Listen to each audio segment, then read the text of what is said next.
गुरुजी, मेरा सवाल ये है कि आने वाली जो पीढ़ी है उनको संस्कार कैसे सिखाया जाए कि वह उन्हें प्रेरणा का स्रोत माने, ना कि कोई अंधविश्वास माने। अच्छा, आपके एक ही प्रश्न में बहुत सारे प्रश्न हैं। अंधविश्वास जैसी कोई चीज होती ही नहीं, इस शब्द को बोलना बंद करो। पहले ये अंधविश्वास वाला शब्द ला करके तुमको पागल बनाया गया है। बाहर का आया हुआ ये शब्द है, इसको तत्काल अपने जीवन से निकाल फेंको। अंधकार, अंधविश्वास ये होता ही कुछ नहीं है। विश्वास अंधा हो ही नहीं सकता। विश्वास जब होगा तो विश्वास होगा। अंधा जो होगा वो सिर्फ अंधा होगा। आंखें और रोशनी एक दूसरे की पूरकता है।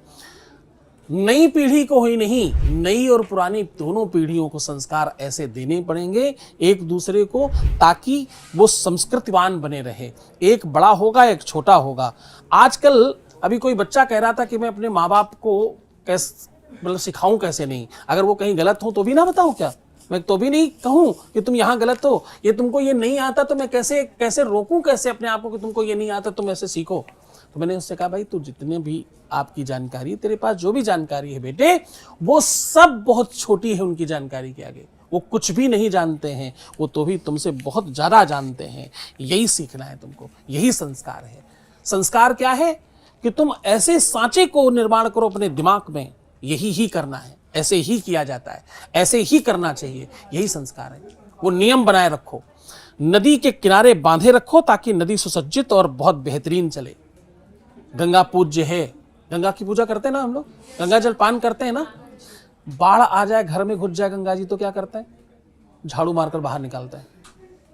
तो कोई कितना ही श्रेष्ठ हो, अमर्यादित है, असंस्कारी है, तो वो पूज्य नहीं रहता, वो श्रेष्ठ नहीं रहता। तुम्हारी श्रेष्ठता मर्यादा में है, तुम्हारी श्रेष्ठता अंकुश में है। निरंकुश होने पे क्या मर्यादा है?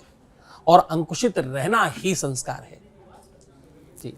तर्कों के बीच में आधुनिकता और तकनीक, इन सब के बीच में अपने संस्कारों को कैसे सहेज सकते हैं? ये मुझे क्या लगता है, तर्क और कुतर्क ये दोनों बहुत जरूरी चीजें हैं। सनातन धर्म विश्व का पहला धर्म है जहां अभिव्यक्ति है किसी को कुछ भी पूछने की, दूसरे किसी धर्म में नहीं है। कभी कभी अभिव्यक्ति ज्यादा होना भी दोषपूर्ण होता है, क्योंकि लोग जो पूछते हैं, प्रश्न करने का एक नियम होता है। आप सब लोग जरूर सुनो क्योंकि विद्यार्थी हो।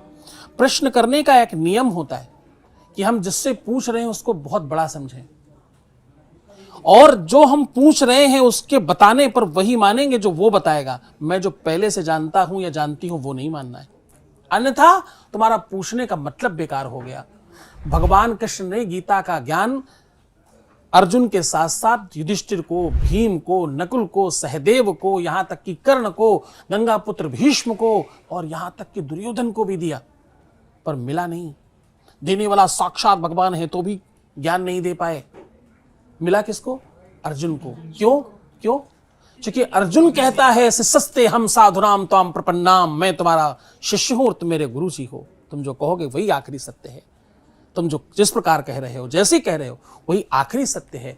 ऐसा मानना ही प्रश्न करना होता है। आजकल लोग क्या करते हैं? प्रश्न ऐसा करते हैं, या तो बताने वाला अटक जाए, और अथवा जो मुझे मालूम है वही बोलो तो ही सत्य है। तुम्हारी जानकारी कम भी हो सकती है, गलत भी हो सकती है, बिना बिना आधार के भी हो सकती है। तो संस्कार वो पूरा का पूरा कंस्ट्रक्शन है जिससे महल सुंदर बनना है। कोई दीवार टेढ़ी हो गई है तो तोड़कर सीधी करो, यही संस्कार है।